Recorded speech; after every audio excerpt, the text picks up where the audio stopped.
हैदराबाद GRनुसार मराठ्यांना कुणबी प्रमाणपत्र दिलं नाही तर पुन्हा उपोषणाला बसावं लागेल। मनोज जरांगेंचा महायुती सरकारला पुन्हा इशारा।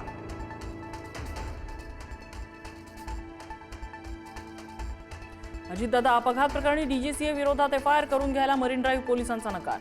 रोहित पवार आणि पोलिसांमध्ये वाद, उद्या बारामतीत FIR दाखल करण्याचा प्रयत्न करणार रोहित पवारांची माहिती। 28 जानेवारीला अपघाताच्या दिवशीच DGCA कडून VSRला क्लीन चिट देण्याचा पहिला प्रयत्न। रोहित पवारांचा आरोप। DGCA सह हवाई वाहतूक मंत्र्यांनाही VSRला क्लीन चिट दिली, रोहित पवारांची माहिती।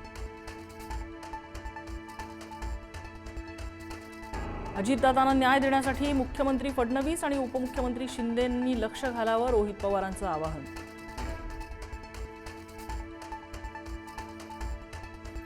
प्रत्येक विमानाचं ऑडिट व्हायला पाहिजे, वाढत्या विमान अपघातांवरती सुप्रिया सुळे यांचं भाष्य। तर अजितदादांच्या विमान अपघाताची चौकशीही पारदर्शक व्हावी, रोहित पवारांच्या आरोपात तथ्य असेल तर कारवाई व्हावी, सुप्रिया सुळेंची मागणी।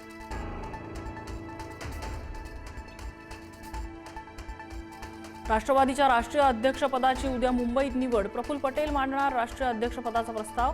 प्रस्तावाला अनुमोदन देत सर्वानुमते होणार सुनेत्रा पवारांची निवड।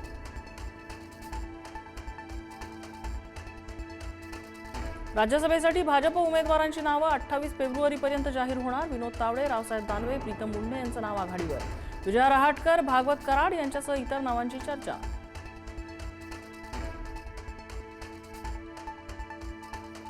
मुंबई पालिकेचा 80,952 कोटींचा अर्थसंकल्प सादर।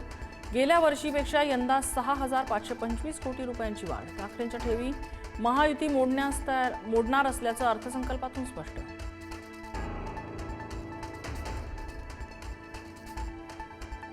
मुंबईतल्या प्रदूषणावर विधिमंडळात चर्चा। प्रदूषण कमी करण्यासाठी सरकारकडे कोणत्या उपाययोजना? अनिल परबांचा सवाल। तर गेल्या वर्षापेक्षा यंदा मुंबईत प्रदूषण कमी असल्याचा पर्यावरण मंत्र्यांचा दावा।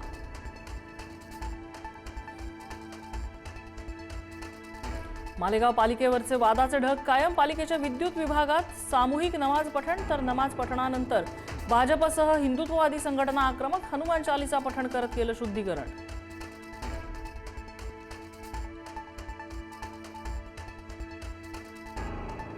अंबादास दानवेंनी केलेले आरोप बिनबुडाचे। दानवेंवर अब्रू नुकसानीचा दावा करणार खासदार संदीपान भुमरेंचा इशारा। हिबानामा 1971 मधील माझ्या चालकाचा जन्म 1984चा, अशा प्रकारे हिबानामा कसा होईल, भुमरेंची माहिती।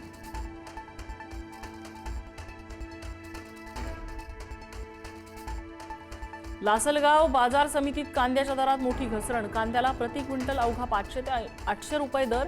कांदा उत्पादक शेतकरी आक्रमक, लिलाव पाडले बंद।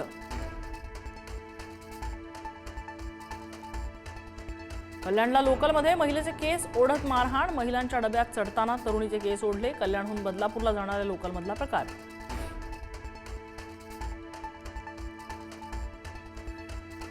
नागपूर जिल्ह्यातल्या कामठीत 2 दुकानदारांमध्ये राड। अतिक्रमण हटाव मोहिमेदरम्यान जोरदार मारहाण। पोलिसांसमोरच दोन्ही दुकानदार भिडले।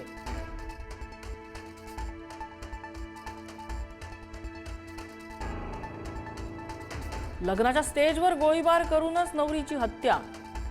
उत्तर प्रदेशच्या बलिया जिल्ह्यातला धक्कादायक प्रकार। एकतर्फी प्रेम प्रकरणातून गोळीबार झाल्याचा कुटुंबियांचा आरोप।